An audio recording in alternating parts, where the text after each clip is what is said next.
Salt spray cakes your lips. Diesel fumes cling to your clothes. The Pacific looks empty until it doesn't, until a speck on the horizon becomes a wake, then a hull. Below you, steel ghosts wait in black water.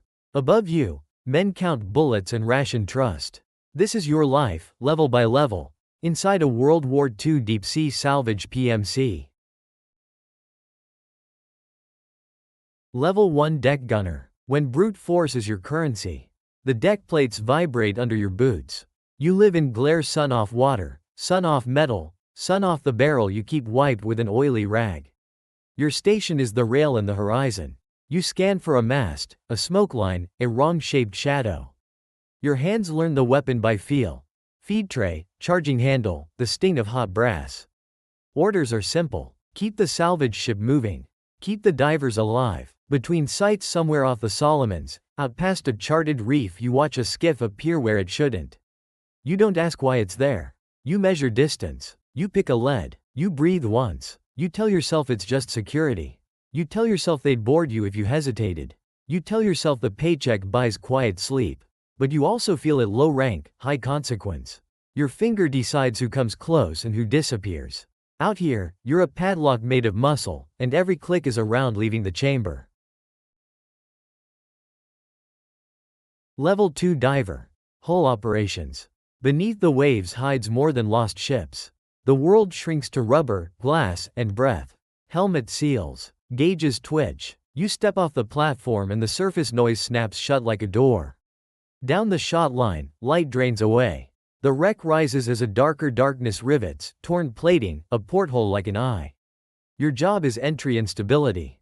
You feel for cracks along the hull, slap on a patch, cinch it, and start the wet weld bead while your gloves buzz with current.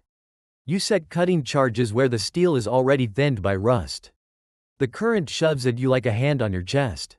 Up top, the tender watches your umbilical and talks you through seconds. Then you find it.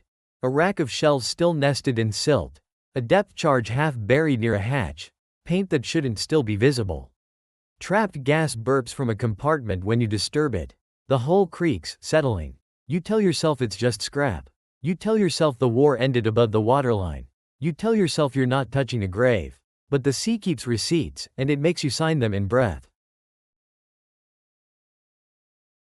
Level 3 Specialist. Document recovery. The deeper you dig, the murkier the truth becomes. Now you go in where the air never comes back out. Inside the wreck, your lamp beam hits drifting oil, peeling paint, bunks fused into the deck. Your shoulder scrapes a doorway that's become a razor. Your exhale rattles in the helmet. Visibility is a rumor. You work by touch drawer handles, chart tubes, a safe face gritty with corrosion. When you surface, you don't celebrate. You carry a sealed bag like it's alive. In the ship's cramped lab, a desalinator hums while you rinse pages in measured baths, then lay them under blotters and a warm air cabinet rigged from galley parts. You log every fragment. Stamp marks, signatures, grid coordinates, dates. You're told these aren't souvenirs. These are orders, blueprints, intelligence summaries, the kind of paper that makes people reroute convoys or deny they were ever somewhere. Suddenly, your bunk is closer to the radio room than to the mess. You tell yourself secrecy keeps the crew safe. You tell yourself you're preserving history. You tell yourself you can't unread what you've seen. But ink survives shipwrecks better than men, and it starts commanding you. You've stopped being hired hands and started becoming holders of things other people need buried. The next step isn't deeper water. It's giving orders that put names on risk and deciding who hears the truth. Level 4 Operations Lead. When you stop pulling steel and start pulling people, the chart table becomes your altar. Greased pencil circles, tied columns, a hand-cranked E6B you stole from a dead pilot's kit. You wake before dawn to the clack of the radio key and the cook's coffee burned black in a dented percolator.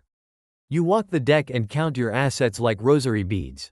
2 compressors, 1 spare hose, 3 lift bags, 4 men you trust, and a 5th you keep an eye on. Every dive goes through you. You assign bottom time in minutes, not in bravery. You decide who carries the line gun into a collapsed corridor and who stays topside with a .30 cal on the rail. You set the watch bill. You pick the approach vector that keeps you out of the moonlight and away from reefs marked only by broken water. You tell yourself you're just coordinating. You tell yourself the math makes it fair. You tell yourself nobody would survive without discipline. But you feel it when you call abort, and a man comes up shaking, and you feel it when you don't and the deck goes quiet. At this level, you don't wear a crown, you wear a stopwatch that counts in heartbeats. Level 5 Classified Recovery Chief. When the ocean becomes a vault and you hold the keys. A locked locker appears in your cabin, bolted through the bulkhead with shipyard-grade hardware. The key never leaves your neck. The radio room stops being a place you visit and becomes a place you inhabit, headphones biting your ears, code groups on yellow pads, frequencies changed on schedule like prayers.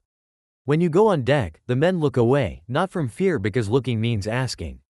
Now you choose what the company finds, and what it never admits existed. You sign chain of custody tags with a stubby pencil and seal crates with wax and wire. You order a diver to leave a compartment untouched because the silt is hiding something that still has a serial number. You meet a launch at night, no running lights, and pass over a manifest that lists machinery parts, while the crate sweats cold brine. You tell yourself classification prevents theft. You tell yourself nations pay for silence. You tell yourself you're keeping the crew out of politics. But the moment you hide a truth, it starts using you as its hiding place. You thought you were salvaging wrecks until you realize you've become the wreck's last watertight door. Salt never stops finding you. It lives in your seams, your hairline, the creases of your hands where rope burn healed wrong. Rank only changes the shape of what you carry, first a weapon, then a torch, then a folder, then a schedule, then a secret. The sea keeps swallowing evidence, but it never swallows weight. You feel that every night.